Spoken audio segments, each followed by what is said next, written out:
Hello everyone, আসসালামু আলাইকুম। নতুন আরেকটি গ্রামের ভিডিও ব্লগ নিয়ে আপনাদের সামনে হাজির হয়ে গিয়েছি। এই গরমে গ্রামে ঘুরতে গিয়েছি আর নারকেল গাছ থেকে ডাব পেড়ে খাবো না, এটা তো হতেই পারে না।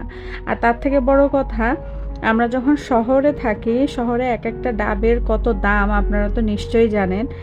120 টাকা, 150 টাকা, 200 টাকার নিচে আপনি কোনো ডাব কিনতেই পারবেন না। অথচ দেখুন গ্রামে কতগুলো নারকেল গাছ রয়েছে, কিন্তু খাওয়ার কোনো মানুষ নাই। নারকেল গাছে ওঠা কিন্তু খুব সহজ ব্যাপার নয়, বেশ কঠিন ব্যাপারটা। সবাই কিন্তু পারে না। আমাদের এক পরিচিত চাচা আছেন গ্রামে, যিনি নারকেল গাছে উঠতে পারেন।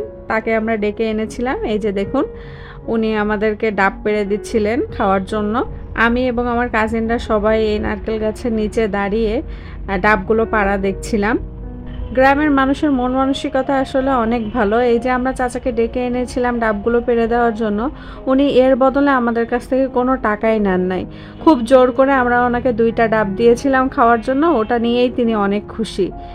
শহরের ব্যস্ত জীবনে এমন মুহূর্ত খুবই কম পাওয়া যায়, তাই গ্রামের এই ছোট ছোট আনন্দগুলো আমার কাছে অনেক বেশি মূল্যবান।